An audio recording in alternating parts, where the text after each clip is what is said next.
Ericksonian hypnosis demonstration. We're going to have an Ericksonian hypnosis demonstration tonight, and we have a wonderful, wonderful guest that agreed to be hypnotized for the very first time.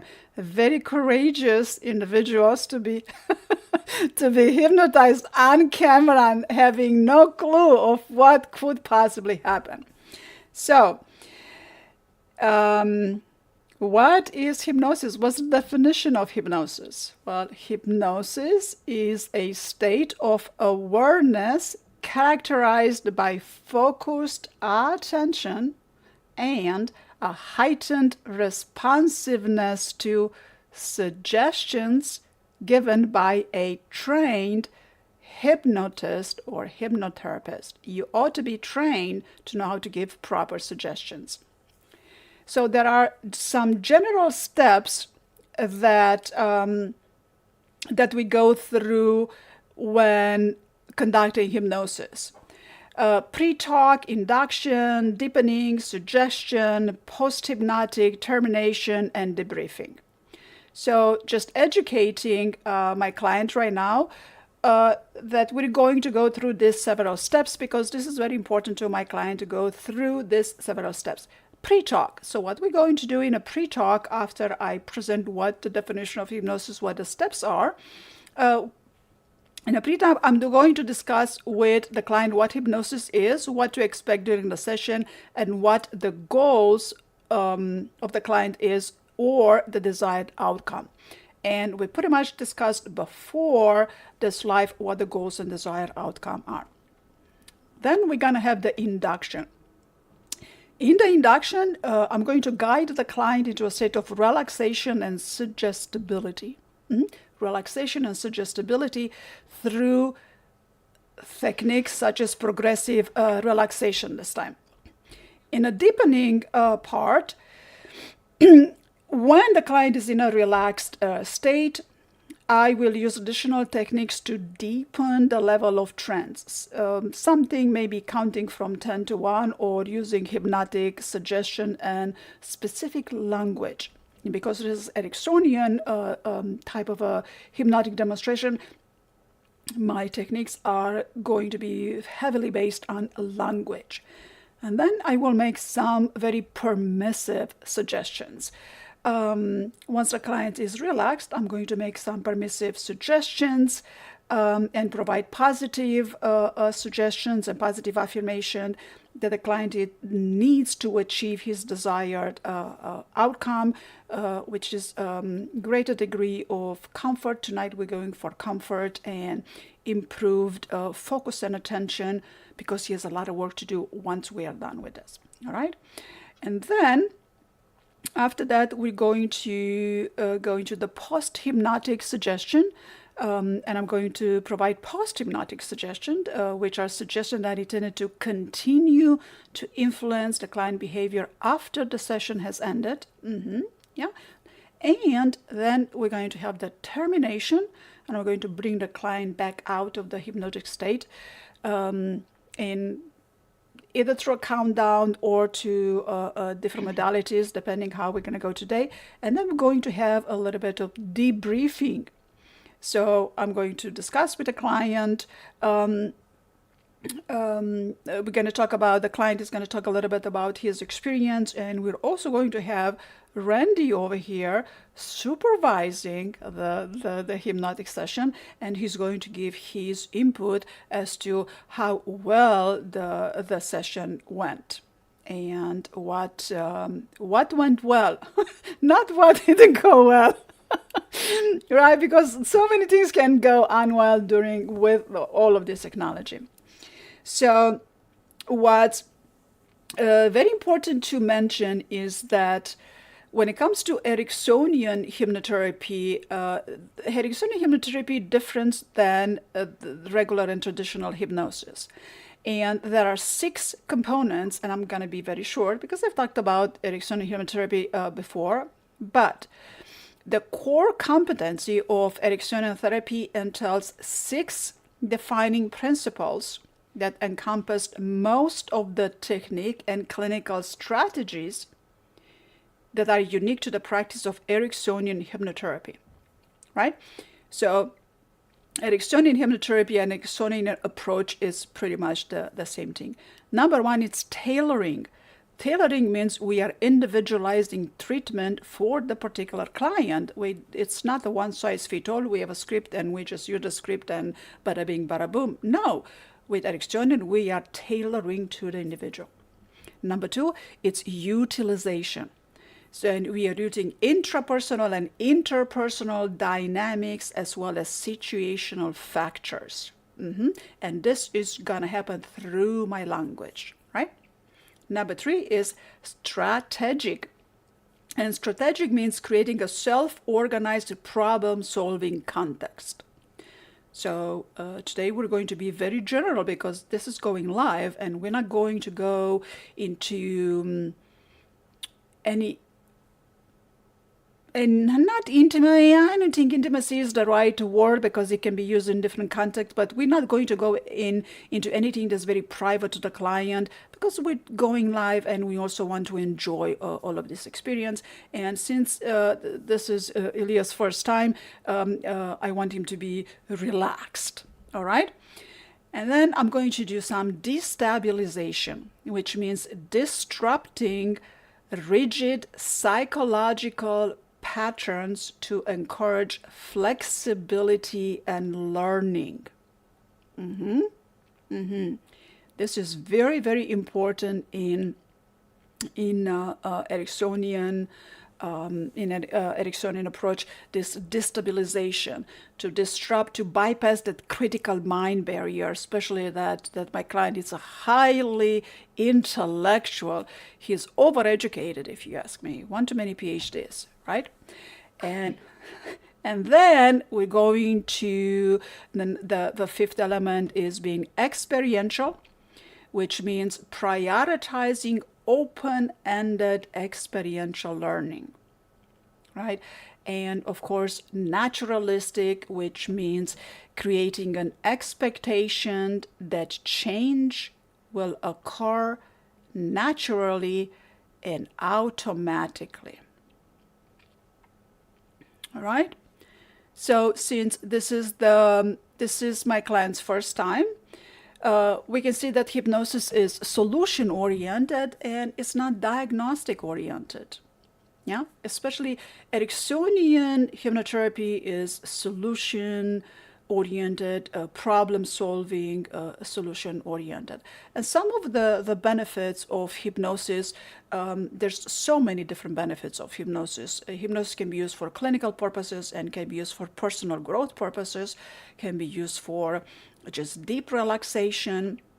We can lessen anxiety. We can work with trauma to find some sort of resolution with past trauma. We help with setting boundaries, relieve stress, increase assertiveness when required. We can learn to regain emotional balance, learn to better relationship, and influence a greater self-confidence. So let's see. Are there any questions, Ilya, right now? Let's go to the first definition. Can you go four slides, the first 7 kind of stages of hypnosis?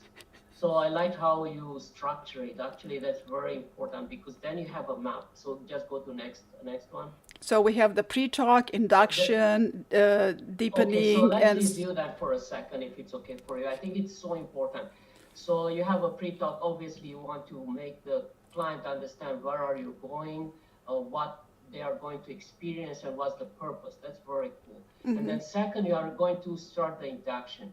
And then in that stage of induction, you are using different methods. You are using a visualization, means that you are actually helping the client visualize something, and that's your gateway to the induction. But can they use touch or smell or some other senses? Yes, I'm going to make use of as many senses as possible, and in this case, we're going to use the sense of hearing,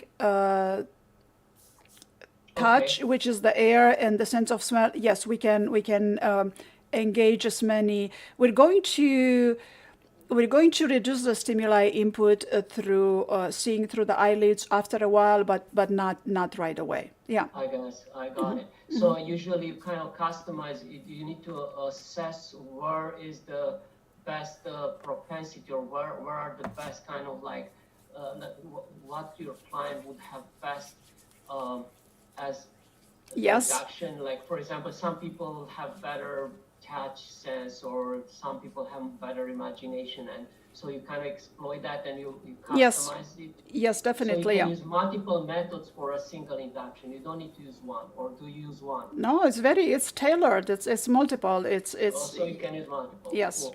And so very briefly, so then you're kind of like getting into the hypnosis in itself. So once you are in the deepening um, kind of like stage, um, so what's the so you have specific signs which you look for? How do you know that? What do you do to deepen it, and how do you? What are the your readout? How do you know that the client is actually going more deep? Okay, there are what we call idiomotor responses that I'm looking for, and I'm not going to give you the definition of idiomotor responses right now. I think you have enough information because I want you to also Well, be relaxed. But yeah, we are looking for idiomotor responses. Pretty much, I'm gonna watch your breathing pattern as I go through it. okay, so that's one readout, and Uh huh. that will tell you that the client goes more in a deeper stage. Yes. Okay, and then I then you go stage four is suggestion. Mm-hmm. So then here usually you have that kind of feeling. It's filling the This is the objective medicine. that you initially have. This is the Exactly. this is So the medicine. so that's a strategic kind of like part of that's the part which you are trying to see if you diffuse anxieties, or Correct. like your lot. So that's the stage where you are kind of like allowing the client to access their subconscious. Since the beginning of time we allowing the client to access the subconscious, but we going deeper and deeper to the process of relaxation, and the suggestion it's the core of the medicine in hypnosis. Okay. So you kind of need to know a lot about that client. I'm just kind of like talking loud here, but I guess that part of your assessment is to understand what exactly would work for them, and what are their issues to address during suggestion stage. Uh, Yes, how and this long is are the suggestions? well depends. How long? It depends. As hypnosis, it depends. Okay, so a I mean, suggestion a can happen. ballpark, 20 minutes, Okay, 30 minutes is okay, fine. let's give it 20 minutes. Let's give it 20 minutes, but it can happen in 5 minutes, and it can happen in 1 hour depending of the scope. I see. Can you seed in the client some self-suggestions mechanism? Can you put the seed, and then client can kind of take it unconsciously later? This is what hypnosis does. That's the suggestion mechanism. Yes, that's why we get you relaxed, because when I get your critical mind relaxed, then your critical mind will get out of the way to open the attention gates for the subconscious to be receptive, to say, oh yes, I could use a little bit of comfort. Oh yes, I could use a little bit of stress release, and other words that are going to help facilitate that experience for you. I see. So, okay, then you have the post-hypnotic suggestion, and then sixth. So in post-hypnotic, do you have anything like, so means that you have a suggestion, and then number five, it's post-hypnotic suggestion? Yeah, that's What was number? it's kind of a recapitulation, kind of a summary where you go again on a summary. Uh-huh. I see, okay. And then you terminate the session. Uh-huh. So how do you terminate? How do you You will know see. that the session is ended? You will Is see. it You Well, will I know. I'm experience it. just asking you, like in general, is it possible that you forget the client in hypnosis and you No. don't terminate? Like he's finding himself like 10 years later that he's still in hypnosis, like. Well, I hope that the client, if I work with a client to reduce the stress, I hope that the client will find himself 10 years later with a reduced stress. And then debriefing. So that's A little bit of talk. then you. So you want to understand whether it has an effect or what the No, no, client no, feels. no. We're not going to be aware of the whole effect right away. We're just going to talk about your experience. So you're just going to tell me I see. what you experienced. To me, it looks very much like when you fall in love. It's actually a hypnosis. You're mesmerized, and sometimes, like I mean, everything what you describe is actually a process when you deeply fall in love with someone. It's only, and now I understand that maybe the techniques of termination when the relationship ends maybe not occurring. That's why people linger years afterwards. There is a term, I think, for that. It's called limerence, when you're kind of like obsessed or focusing on that person, even if he's not in your life.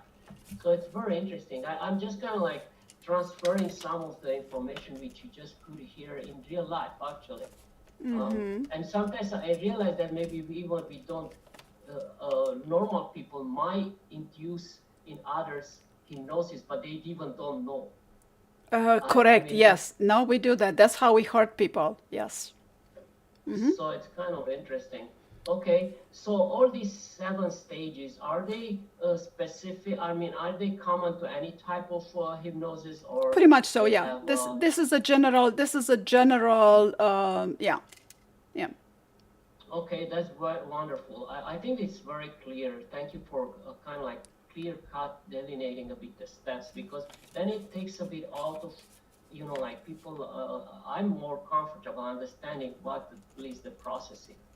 So can we go like 35 seconds only on the next stage when you show like the characteristics of Ericksonian approach to hypnosis? Yes, we can. And before we go to this, I want you to notice that I'm taking notes based on what you're telling me right now. I'm taking notes, and I'm going to Okay. utilize these notes during the session. I'm going to point them to you. Okay. Oh, really? That's so Uh wonderful. huh. So I feel like a little student. It's kind of strange that so many years I study a lot. Since I studied neuroscience, neurobiology. I read a lot of psychiatry and stuff. But actually, I gave up reading about uh, like what you're doing, like this hypnosis. It seems that it's so. I mean, it has already a good traction. And I remember I was a teenager and I was reading about Mesmer, but I never get into structure. I never go into understanding it. And I think it's very good that you're structuring it a bit. So I want to ask for Ericksonian. So this Ericksonian, it seems that is like personalized.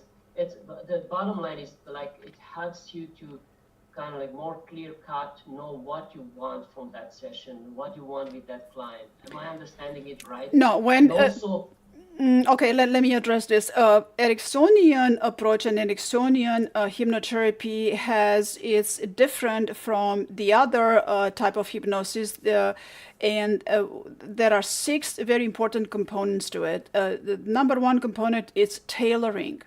We are tailoring to the client. We don't just use a script that this is what we do from left to right, and there is no to you. I have to tailor to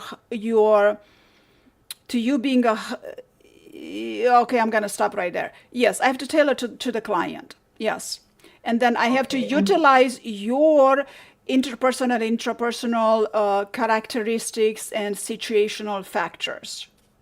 Number two. okay. What I found very interesting is the uh, to me it looks also almost like there are in pedagogy there is a very core principle. It's called operational objectives. There are 3 operational objectives. Anytime when 2 people interact, at least in a pedagogic I mean, we shouldn't rename that pedagogic name because it's only for children. But so there are three operational objectives. One is cognitive, one is psychomotor, and one is affective. It's kind of, I can see that into this approach. I mean, like, for example, cognitive objective in pedagogy is like if I want to teach a kid or somebody 2 plus 2 equals 4, that's a cognitive. My objective at the end is to know that. But next one is psychomotor, like maybe you get 2 apples plus 2, it's 4. But the third one is affective, is like I want you to be confident and comfortable using this in other aspects of your life. And that's, to me, what it looks like, the experiential objective number 5. And it's very interesting. The destabilization is kind of very interesting. It's basically you are dislodging the pattern of a person being embedded in reality and allowing them to that's my interpretation of what I understand through destabilization, disassociation. Like, for example, in anesthesia, people use a drug called ketamine. Ketamine is actually a disassociative anesthetic. It's kind of interesting. It dissociates the sensory from reality. And sometimes people can feel pain, but they don't know that it's pain. Or sometimes people feel that they, as a side effect, it's like they feel into a chaos, like an infinite kind of like fall. So that can be a very dreadful side effect, and sometimes you can add other drugs to compensate for that. But it's kind of like interesting. This destabilization makes sense if you want to rebuild something. Sometimes you need to shake the structure a bit. You need to do a bit of a destruction. I mean, maybe it's not the right term, but that's my interpretation. So it's very cool. I kind of like it. I mean, these two elements, like number 4, destabilization, and experiential kind of like objective, is kind of cool. And what's the number 6? Naturalistic. Naturalistic, yeah, it's naturalistic, and change happens naturally. It occurs naturally. It's effortless, yes. Effortless. Yeah. So what you want to induce, so this is the objective, is to induce long-term changes. Am I right? So even the hypnosis itself is a defined period. Your objective for this naturalistic objective is to somehow let the effect linger and have effect in longer term. Did I understand it right? Yes, you did. Yes. Okay, interesting. So it's very interesting, actually. It makes sense because whatever is by force and by willpower, it doesn't last. It's the same. I think to some extent, I think it's the same with relationships or whatever. I mean, when you do work, it's never, it will end at some point. You exhaust yourself because it's an anti-entropic effort instead of being effortless. I mean, you have to frame things in a way that whatever you do, it's effortless, so it's sustained. So it's kind of interesting. So that's a strategic Ericksonian approach to it. So basically, that's so you as a hypnotist, you have to have a plan, and that's how you approach this. So that's very interesting. All right. It makes a lot of sense. I can see a lot of overlaying between this and cognitive behavioral therapy. Yes. It's just that this is a tool. I mean, I can see that almost anything what people do in cognitive behavioral therapy, it doesn't matter if it's schema therapy or acceptance and commitment therapy. Of course, there are objectives there, like diffusion and so on, cognitive diffusion, acceptance of the feelings and emotions as they are instead of fighting them, and so these are objectives, and this is a tool which you could use to enhance some of those objectives, if I'm right. Correct. You are correct. Shall we begin? Okay. Yeah. Oh, already? Okay. Yes. Yes, you are. Yes, you are. So, yes, so let me get the screen going over here. Just 1 second, let me. All right. I have some. You're doing great. Okay. So what do I need to do? Just Am just I relax. going to Now, am I going to wake up and then? yes, you're going to wake up. Of course, you're going to wake up, and we have witnesses here. Randy's here with us, and Oh, you're sitting in your chair. We have your phone number, and if the phone number doesn't answer, we can call the firefighters to come do a well-being check on you. How does it okay. sound? Well, I'm giving my faith is in your hands. It's not as dramatic as you make it be. All right, so let's just enjoy this. We're going to enjoy this. This is going to be fun. So for right now, if you are just to relax in a chair, sit back a little bit. Okay. There you go. Uh, Okay, okay. go towards the other Very way. sound like against the wall. Go a little bit more the other way, so you're gonna be in my frame. Okay, let me see if I'm smart enough to do that. Yeah, we've done it Like this before. way? That way, yes. That way, yes. Okay, good. Okay, All right. So now just relax. Look at the other screen. Now look at okay, this screen. Yes. Look at this other screen.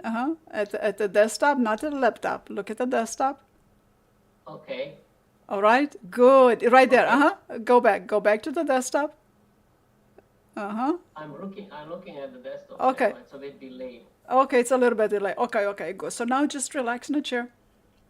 Maybe I should put the screen bigger on the desktop. Just 1 second, if you don't mind. Let me see if I can maximum. Oh yeah. Okay, good. Very good. Okay, Very good. So just yes. We're doing okay. great. Now, um, let me move this a bit so I can see you on the bigger screen. Okay, so I should look at you. Yes, I'm Yes. ready. Good. Okay. So now just relax in a just like that. Make yourself comfortable sitting in a chair.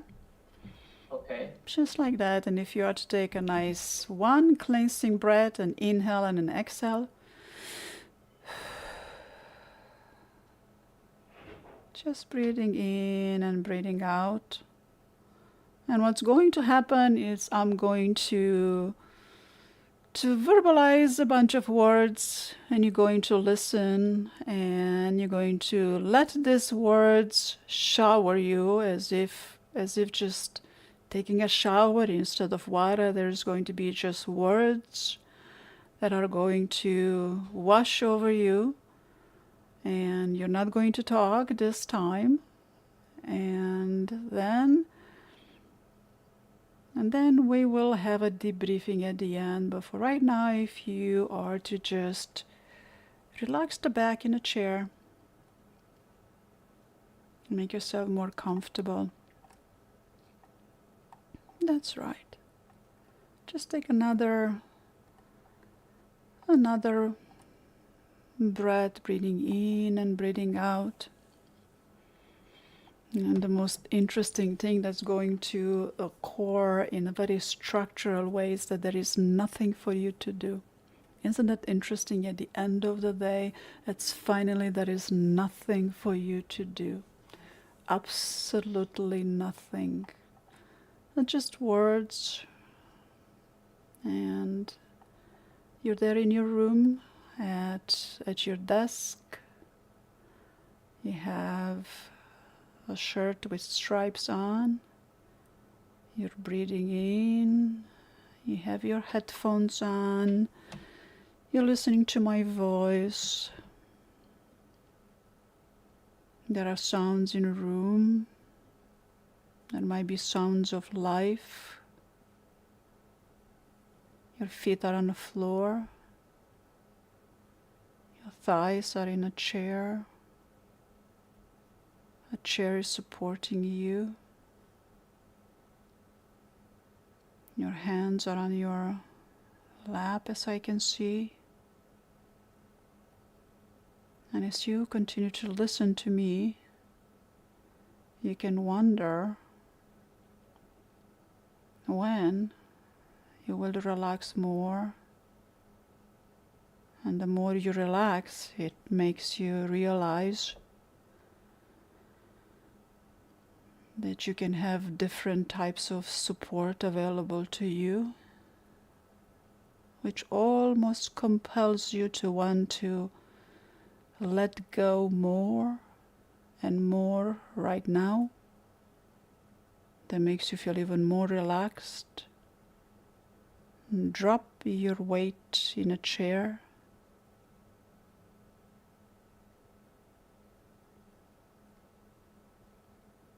That's right. And as you continue to let go, you can wonder when you can relax even more. It makes you even realize that you have different types of support available to you. So process.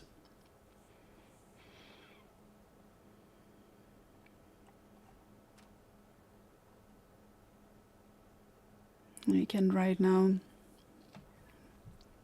feel the temperature of the air on your skin.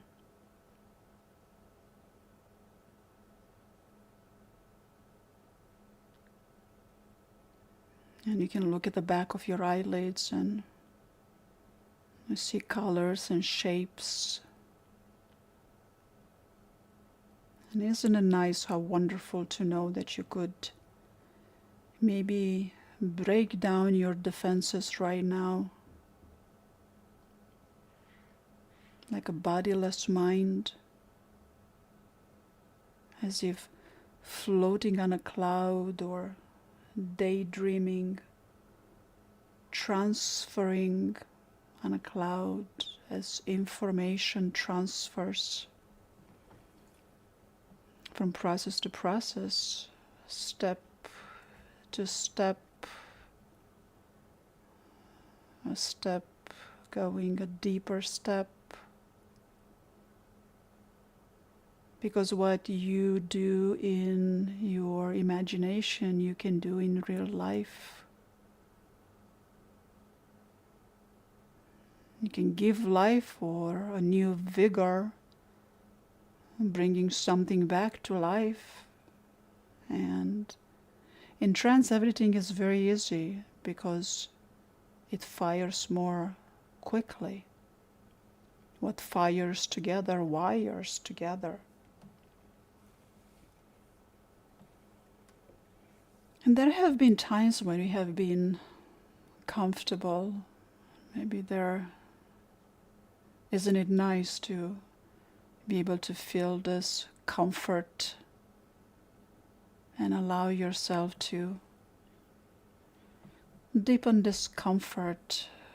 Because being confident and competent, comfortable and secure, it's a remarkable case of history of people feeling more comfortable.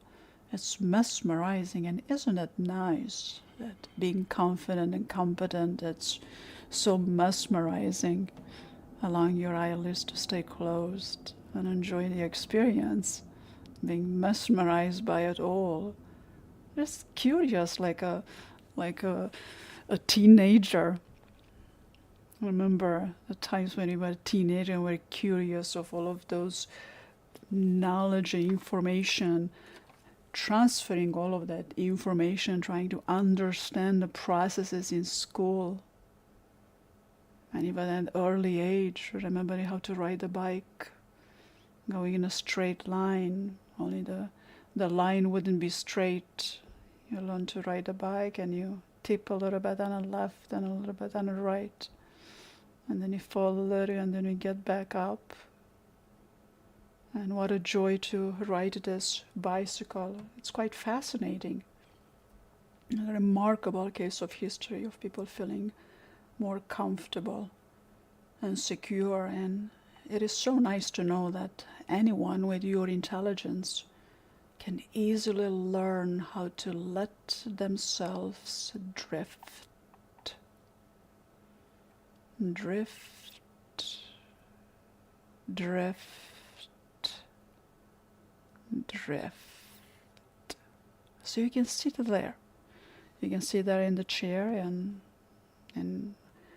while you try to be aware of the exact meaning of the words you hear and all of the changes that occur there in your thoughts, sensations, your awareness,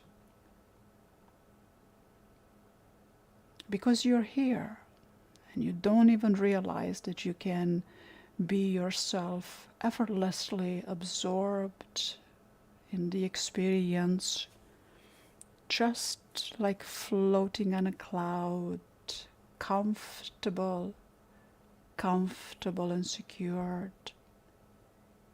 Floating on a cloud like a bodiless mind, developing this experience because it's so nice to realize, remembering this effortless, comfortable realization just by being yourself.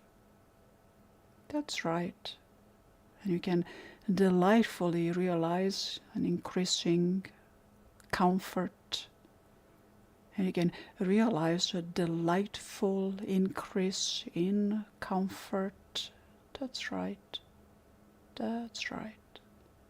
And you can comfortably realize a delightful increase. You can comfortably increase your delight of realization, delightfully realizing, comfortable increase in delightful realization, increasing your delightful in comfortableness. That's right. And you can increase your realization of comfort, delicious comfort, mesmerizing comfort, transferring all that comfort through the weight, dropping in the chair, more comfortable. Deliciousness, realizing your delight in experiencing increasing comfort, because it's so nice to be comfortable and competent, comfortable and secured. And because it's healthy to delight, the increased comfort. That's right. In a way that's good for you. Just for you. That's right. Your own process in a way that's good for you. A comfortable realization, increasingly delighting yourself in the realization of comfort. In a way that's good for you. Process that transfers the information of comfort to every cell, molecule of your body, enhancing the experience of comfort, comfortable, understanding. There is a fascinating process to becoming more comfortable in all aspects of life. And delightfully right now realizing increasing comfort just for you, because your mind is free to explore ways for you to realize comfort in new ways. Memories of increasing your realization of comfort. That's right.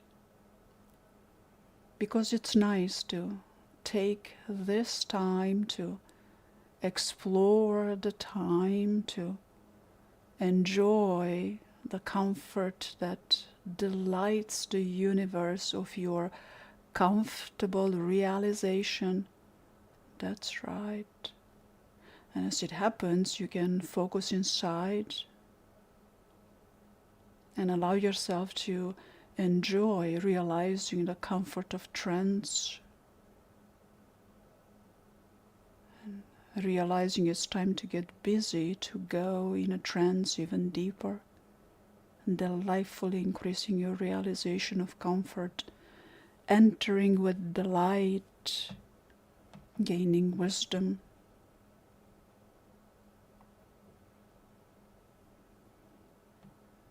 And as I have been talking to you, some changes happened.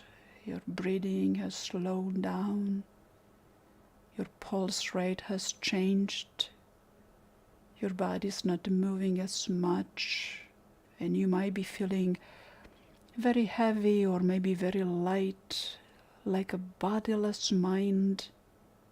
Or it might be feeling very having and don't want to move your body, and it shows that you are in a different state, a state of focused awareness, a focused attention, a state that I state, that you state, that we can stay in the state of comfortable, delightful increase of realization of comfort. You can see and feel things differently, feel good about yourself, comfortably, competently, interestingly. You can be yourself comfortably absorbed in this experience, because it's a delight to realize that you can be yourself comfortably absorbed in the experience of this remarkable delight, just like transferring more comfort to all the parts of your mind, like taking an easy breath, like floating on a cloud, because it's nice to float. You are a cloud, and you are floating, and you're effortless. It can be so nice to realize a delightful increase in comfort, this effortless, remarkable floating up, up, up. Because it's nice to take a little break, knowing that your inner mind can decide for you how it is for you to take a little break, how it is you take a little break, a little more, by allowing you to feel your body resting on the chair, growing more comfortable. Let your body effortlessly being supported slowly and easily, gradually. That's right. A little bit more attentive to the sense of support, realizing that you have a variety of support available to you. And I don't know when inside you, very interesting for you to find your sense of support just as readily at hand as a moment of mini vacation, slowing down immediately available to you. And that's interesting to explore. Simply nowhere, growing more attentive to support, finding more elements of support. You can use ways, that's right. You can use ways in which you use something for immediate environment to guide you into finding more ways to find strength in a moment of being here, slowly recognizing something to memorize, sensation of comfort, comfortable, effortless comfortableness, increasing your realization of comfort, slowly, gradually realizing, being, growing, laying, slowing, feeling peace and calm, sensing the air directing to you this moment. All of the ways in which you find a variety of ways of support and comfort. And you can feel yourself at ease, just like floating on a cloud, just like you're allowing yourself to rest back into this effortless support. That's right. That's right. Just like that. Just like you're letting your body to effortlessly be supported, effortlessly growing more comfortable with each moment, realizing your capacity to be at ease, creating ease, a process of transferring comfortableness, support. That's right. Growing more comfortable with each moment, realizing your capacity to be at exploring, that's right, exploring the possibilities, that you have a process by which you learn more, a way in which you experience some of the depth of your own spirit, something that you can use to advance your future. That's right. That's right. Leaning back, being supported by the back of your chair, leaning all the way back in the chair. That's right. Resting your back on a chair, feeling all the comfort the back of the chair provides to you, feeling supported, make yourself even more comfortable. And then as you lean back, you can notice something about the support of the chair, and to notice even more about the support of the chair. That's right. You can take an easy breath, breathing in and breathing out. That's right. And then you can focus more on the support of the chair provides to you. My voice goes with you as you lean back in a chair. My voice travels with you as you float on a cloud. My voice goes with you. That's right. That's right. And you can allow your body to rest back in a chair into that support. That's right. Very good. Allow your body to rest back into that support. And I don't know exactly what or where it is that you feel most of the support of the chair.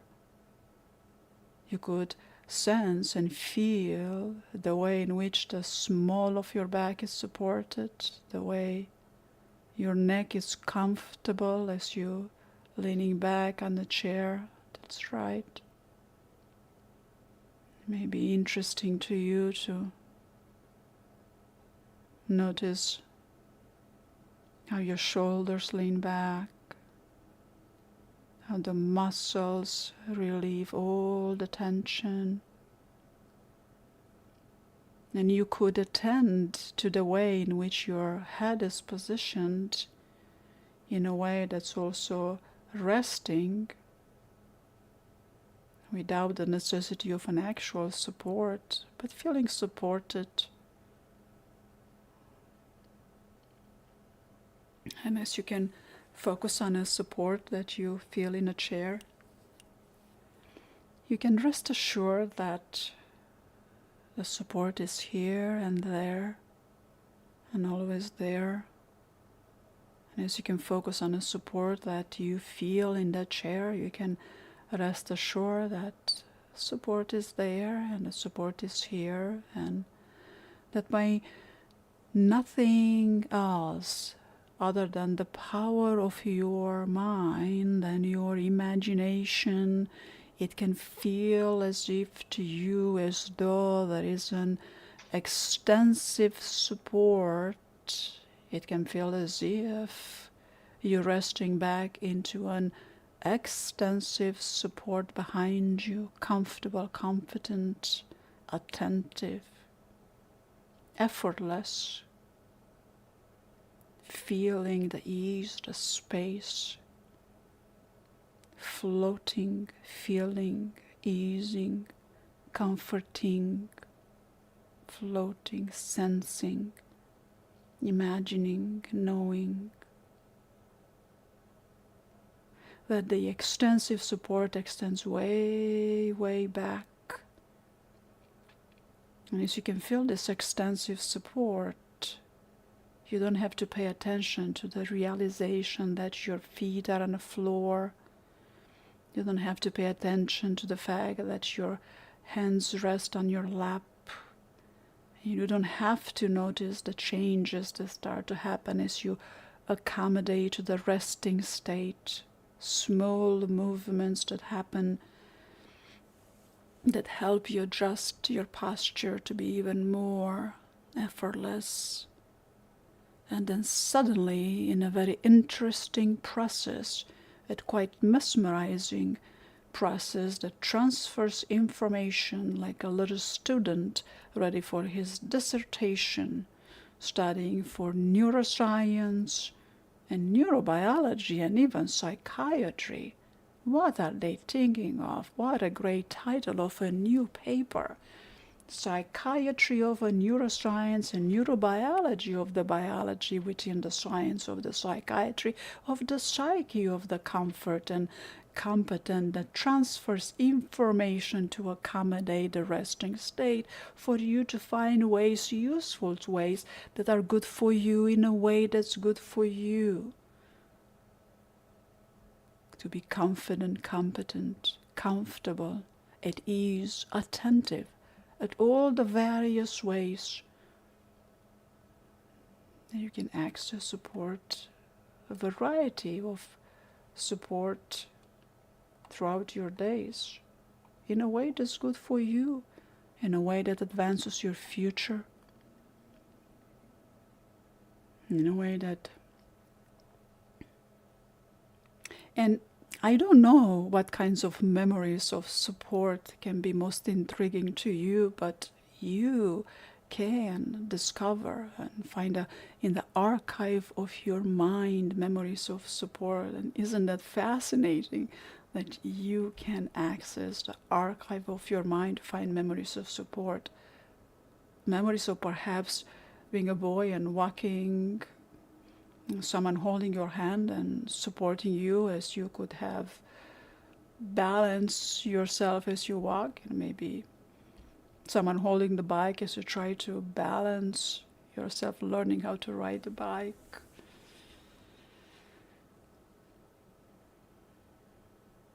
And as you walk down to the top of the events, could be the support of somebody guiding you to, somebody holding you. And then this balance becomes effortless as you access more and more these memories of support in the memory banks of the archives of your mind. Cognitive, psychomotor, and affective.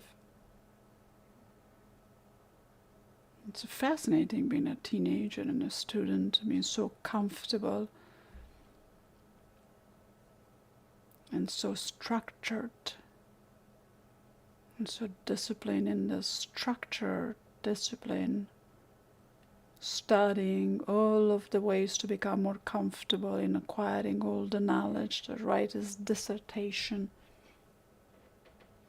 becoming more comfortable, advancing your future. And this balance becomes effortless too. Kind of like both of those kinds you have to do with kind of, in my mind, stability with instability and instability with stability. And there's another interesting little title of a novel that would be, or an article, or maybe a podcast. We will do a podcast on the instability of stability and the stability within the instability of the comfort and effortless. It's a very nice way of saying transferring information, comfortable biology of neuroscience. And it can also be interesting and valuable for you to entertain that there can be memories, personal memories being supported that can infuse the moment and give you a memorable realization of support. And once you realize that, there can be a sense that you can easily let yourself take an easy breath, look up to the top of your head, and notice how that simple motion can increase your felt sense of support.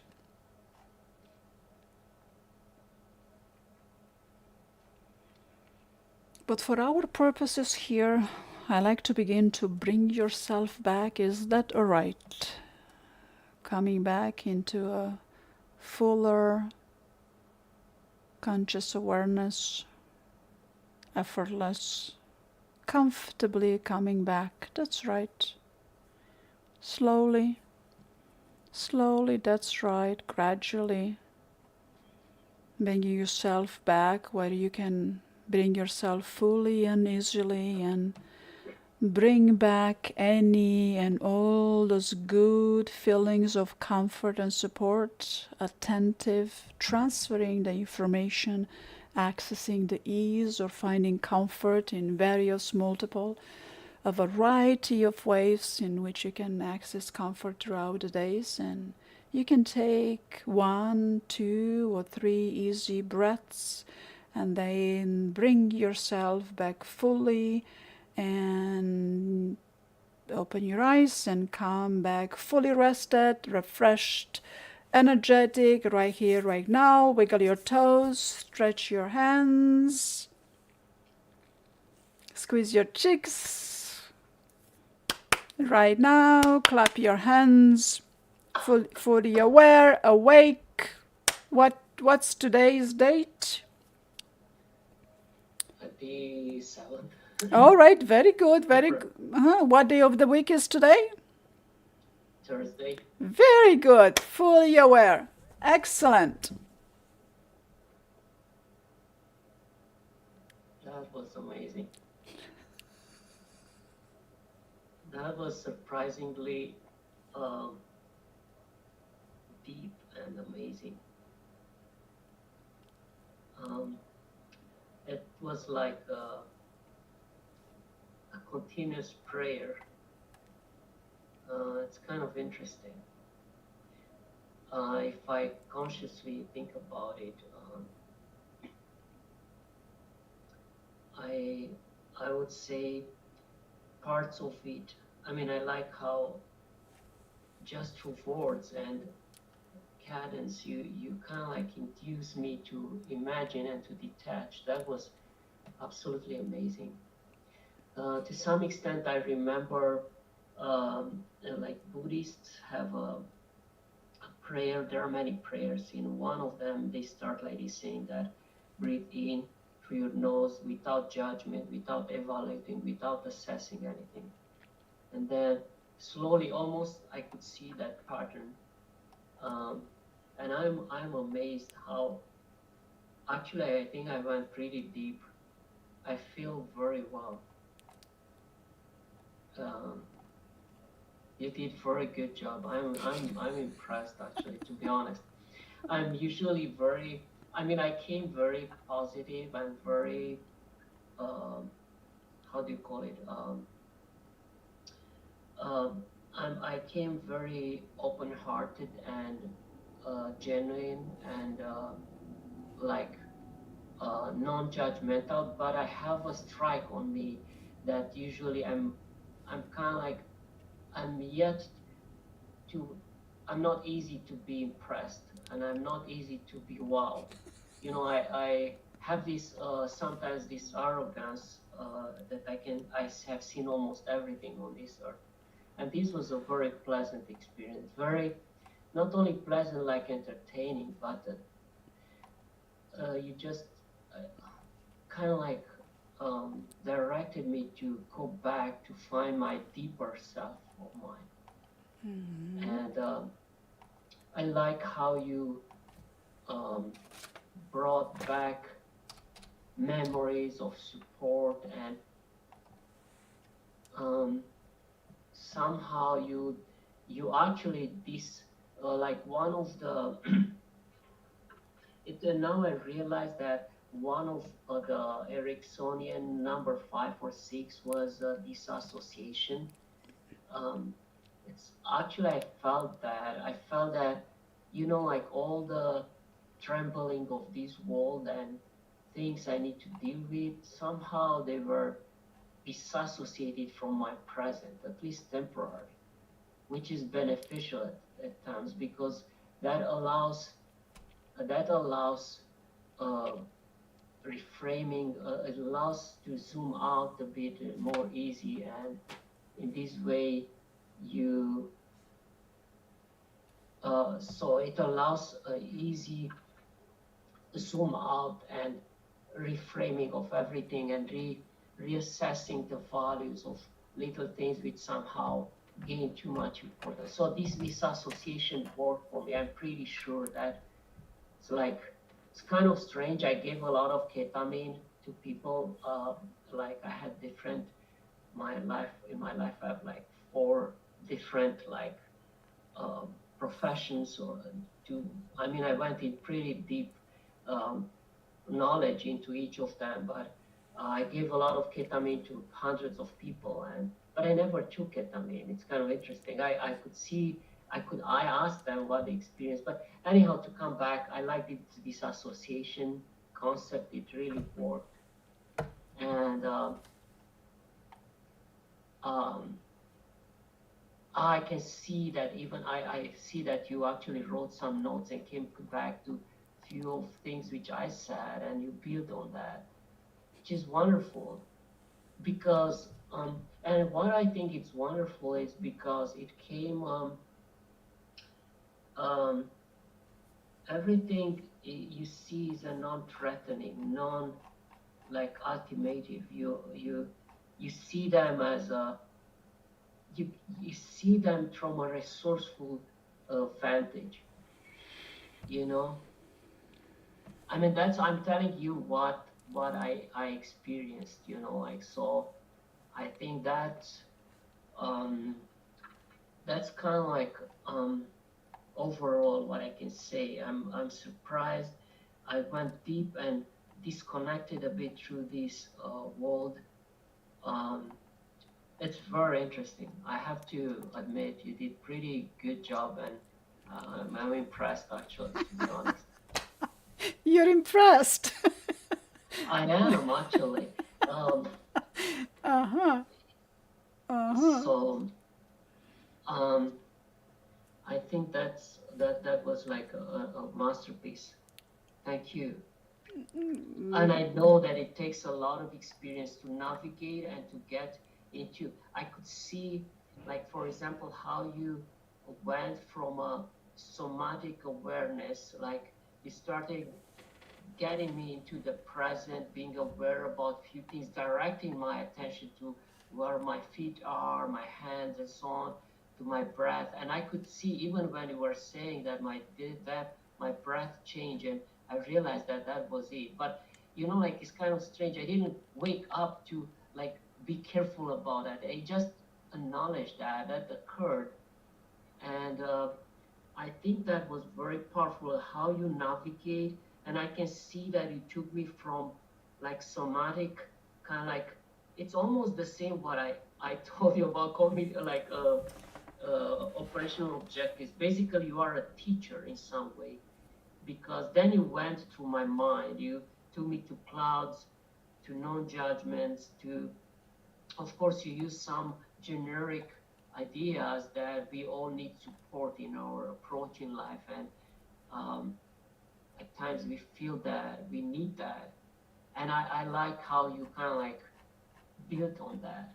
So basically, it took me from physical realm to the um, imaginary realm, um, and you build this disassociation in a way that like somehow the even not a single bad thought perturbed me during this. I mean, I'm usually very scientific, and I mean, it's not, I'm not looking at the negative aspect of things, but like as we try to go through life, there are two approaches. One, to change the world, to change the real life. And that's usually through business, to science, to technology, means that we are against nature. In some way, that's an anti-anthropic endeavor, which puts at put us at odds with reality and life. And to some extent, that pursuit have to be carefully crafted, because it can be very traumatic. We are fighting against nature. And here it's another aspect, which is somehow surrendering and going to the depth of our being, which um, it's kind of like very interesting. And what is interesting, that my thoughts and my judgment and my assessment and evaluation was not there. Of course, I didn't want to be there. Um, and to some extent, now that I think, maybe they came, but they envelop things in a different way. It allowed me to wrap world in a different, with more gentleness and acceptance. And I think that's pretty cool. I mean, I feel very, um, I'm impressed, actually, to be honest. I remember, and I will let you continue, because I see you have more stuff. Yes, but I want just to make a comparison to what I feel right now, and what, like, I remember I went once to Cirque du Soleil. Like, it's a very famous circus from Canada. It's absolutely stunning. I mean, those people, I think they're pinnacle of what showmanship is, from even smell and how the stage shakes, and how, like, everything is like ultimately crafted.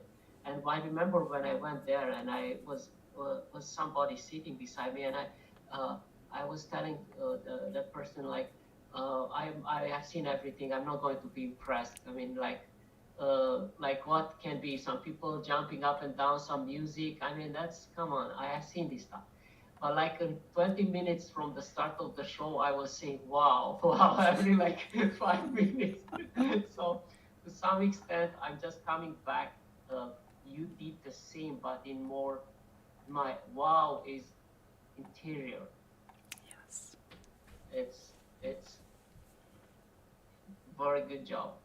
So um, All I right. really mean it, like I really mean it. It's amazing how you did it. So, and I know you're building on hundreds of years of knowledge, on people who crafted and detailed the the approach, and the every single word. I know how you stream it and how you play with it.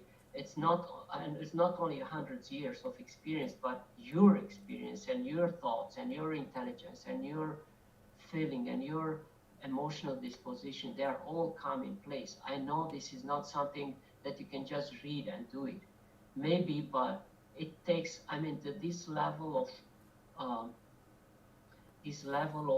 naturalness, and it seems natural and what you did, but I know it takes a lot of knowledge and thoughtfulness and experience, and I think, once again, I love that you were um, very good. All So right. thank you. You're welcome. We're gonna have Randy come in now, and Okay. so he can have his observations. Yeah, I thought it went very well. You can hear? Yes, yes, Yes, very we good. can hear Yes. you. Good. I thought it went very, very well. It's just that's a very specific style of hypnosis, and there are a bunch of other different styles too, but that's the very Ericksonian style, where there's a lot of talk and a lot of seemingly drifting, but it's not really, but it is, but it's not. A lot of wordplay, uh, carefully what were the words you were using, Carmen? Carefully, How are you not should have written them hypnotized, down. Randy? How are you not I don't know. hypnotized into it? See? Orchestrating maybe. No, comfortable, Uh, comfortable. Comfortable, calm, and creating a calm and comfortable that creates, and it would be interesting to do a paper on creating calm and how you can be calm when you're creating, et cetera, et cetera. All that's very Ericksonian kind of stuff. It's designed for a certain reason to be like that. And yeah, Karma does that very, very, very well, as good as I've ever heard it. And once a person accepts it and goes with it, then it becomes a very relaxing trance. Mm. So yeah, I thought it was done real well. How long did you think the trance lasted? I was wondering. Me? Uh-huh. That's interesting. I even don't know. Uh, Take a guess. Time disappeared. 20 minutes. Mm-hmm. Yeah, about 20, 30 minutes. Yeah. And it's actually felt timeless, like that was the beauty of it. I didn't even care about the time. And I like how you say that she was saying, you create a calmness. So you use the term there.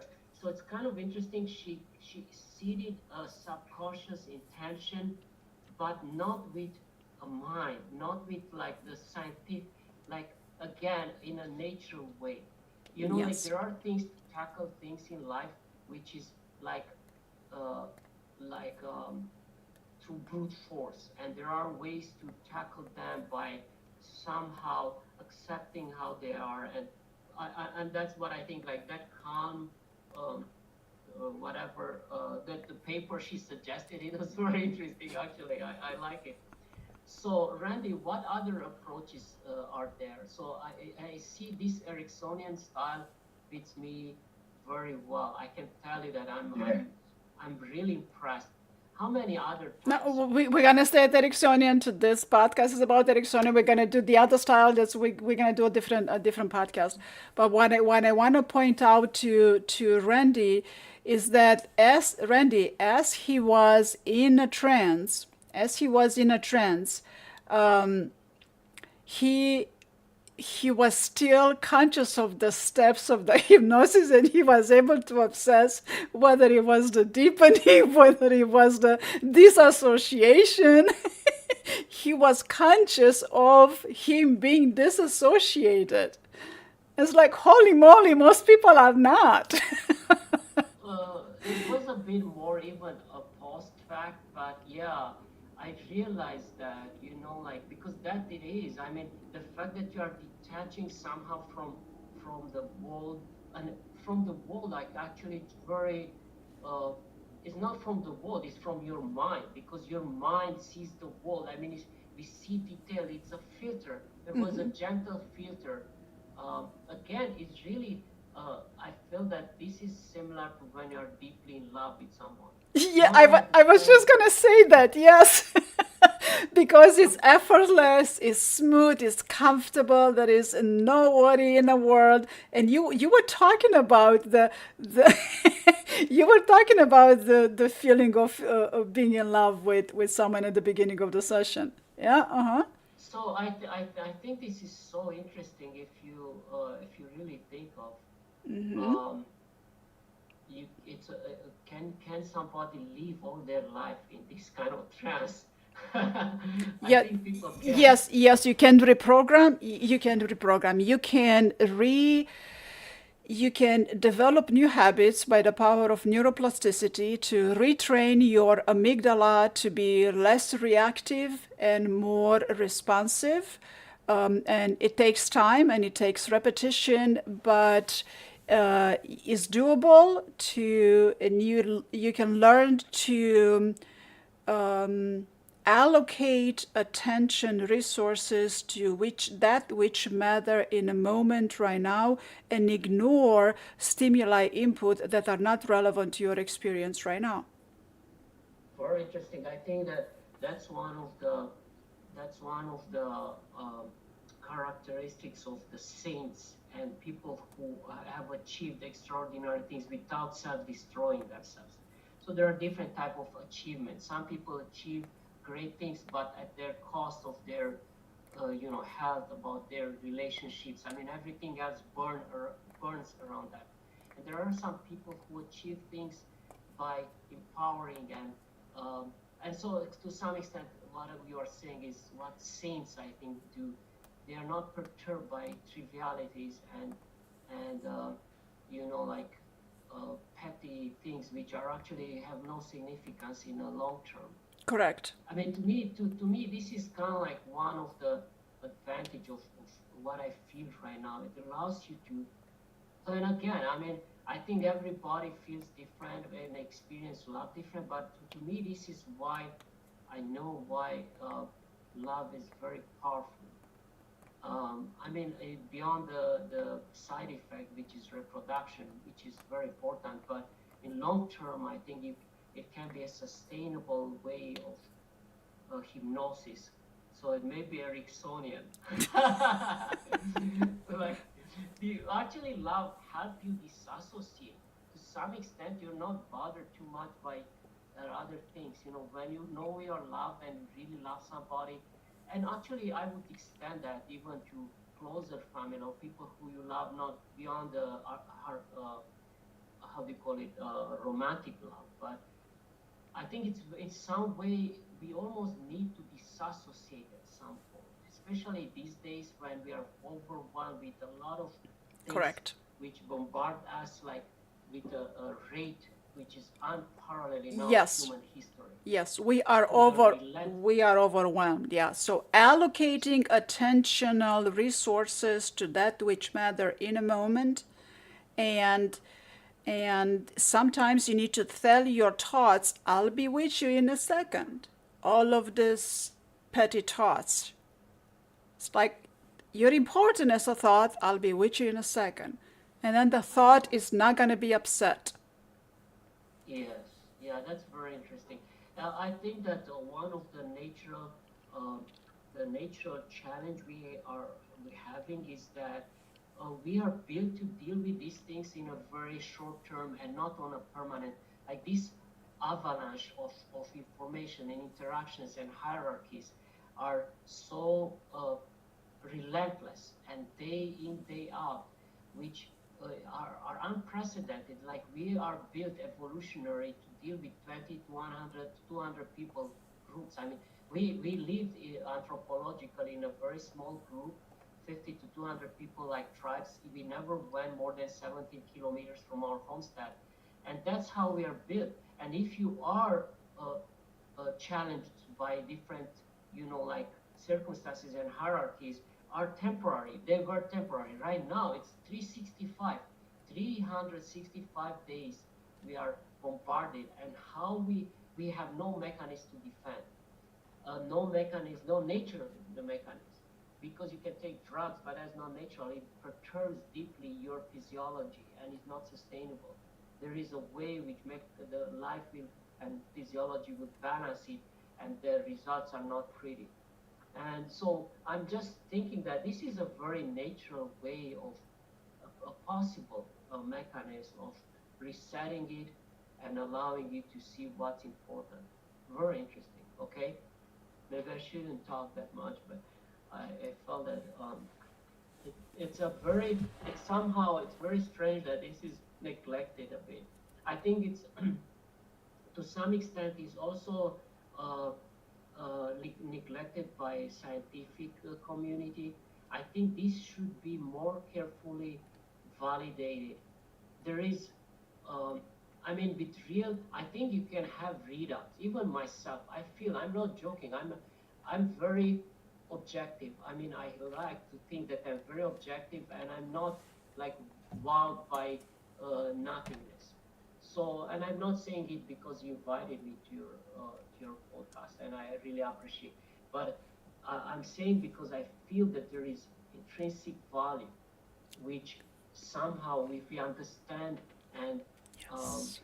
it's kind of interesting. A lot of research is spent on things which maybe they are not as impactful as what you're doing right now. You are correct, and you hit the nail in the head, because lately we are just so overwhelmed and we bombarded with information and all of this technological advancement. There are so many things that are available for us to do, but we don't have time and we want to do, and time has sped up. And a lot of people are afraid of hypnosis, and they shouldn't be. And I hope this can ease people, have provide an example to people, as an experience to what a hypnosis can sound like. Of course, there's all kinds of different types of hypnosis, but for us being live, podcasting live right now, I have to be careful of what we're doing. And when there is private, we can go in a lot of more depth, of course, and we can go into resolving some traumas in several sessions, yes. But hypnosis, it doesn't mean brainwashing, and being hypnotized, it doesn't mean being under anesthesia on an operating table. Hypnosis doesn't mean being unconscious. Sometimes people may fall asleep during some session, but I make sure to not let them stay asleep. And it took you quite a while to allow your body to go all the way back in a chair. And it was quite remarkable for me to notice that. And I wasn't gonna, Well, I was, let me say this because it's interesting. And I wasn't gonna tell you lean back. But after a while, I said, okay, so lean your back. And then you did. And I was like, okay. Because, and I'm going to tell you why. Because in a direct style of hypnosis, I would have told you lean back, as because your body started to move, more towards the front. And in a direct style of hypnosis, I wouldn't have had that. I would tell you lean back, uncross your arms, da da da da da. There would be a lot of commands, direct uh-huh. commands. So, That's interesting. but a lot of There is a people, style. yes, but a lot of people are afraid of that, and that doesn't work very well with high anxiety, and I doesn't work. kind of agree. That it we're It, so it increase, we're yeah, it overwhelmed with, increase. there's so many things to do, and then somebody else tells you what to do. It's like, I had enough. I want to I relax. got it. To So avoid that. Actually, the challenge for me is that this chair flips back a lot, and I have a lot of chairs. yeah, yeah, So, so anyhow, that was interesting. Yeah, yeah. Um, yeah, so yeah. Very, very good. I'm happy you enjoyed it, and yeah, it was surprisingly good. Surprisingly good. I think it deserves a good. I think people are afraid because it's unknown. Also, you become vulnerable, and also it's a matter of trust. I can tell you one thing which I know pretty well. I have experience with psychology. I mean, I didn't go myself, but I have computer solutions, and I read a lot of and I kind of work with different psychologists, and I realized that actually trust matters big time.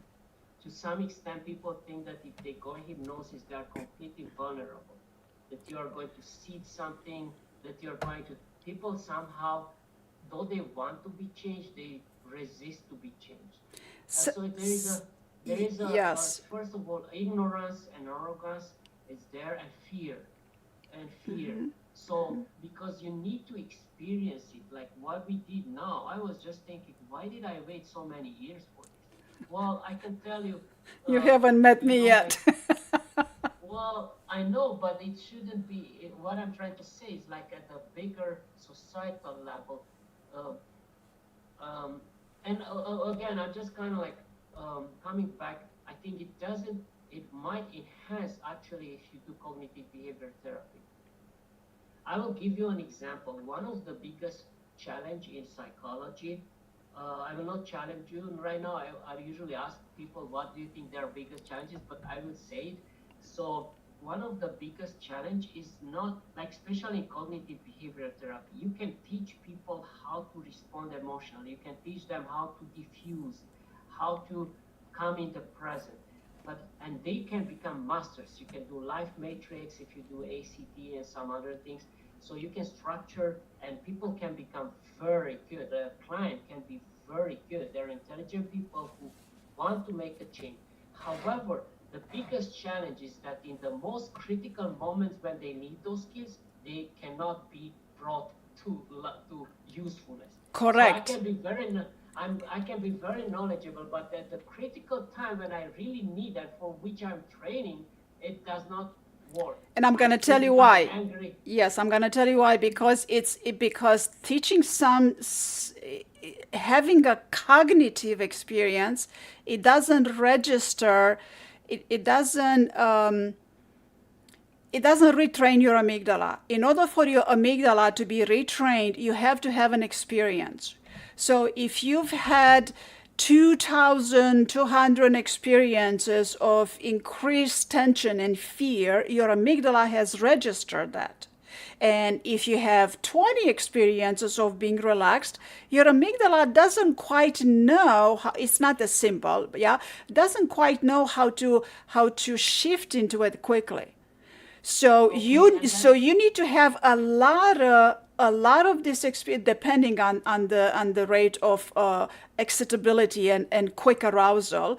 Then you need to have a lot of this slow experiences which are registered. Your subconscious registers it. When this happened, right now you've cleared so much stress out of you, and it's going to be clear for a while. Your amygdala receives it too because it is an experience. You cannot retrain your neuroscience molecules within you cognitively. No way. It just doesn't happen. Randy. I'm sorry to interrupt this very intelligent discussion, but I am going to head out. Thank you all for the demonstration, and it went very well. So thank you for your volunteering, and I will talk to you later. Thank you, Randy. Thank you. Okay, bye. All right, bye-bye. So we can, if you want, we can discuss maybe other time, but I can just like 5 seconds. I want to say that actually you're right. One of the challenge is actually the solution in 30 seconds is exactly pointed right. The cognitive, so there are pathways of change. If you try to modify something which is emotional to cognitive pathway, like if you look at our triune brain, like reptilian brain, limbic system, and the cortex, executive. So if you try to feed through cortex to executive pathway and modify the amygdala, that's not possible. That because so people found a mechanism, like for example, dancing and doing something like this will engage more primitive part of like your cerebellum Yes. and other pathways of your brain, which allows an emotional modification through a lower brain. So the part is not through the cognitive part. And so people kind of like, and this is using PTSD and so. But anyhow, I know that we spent so long, and but I think it's very interesting perspective.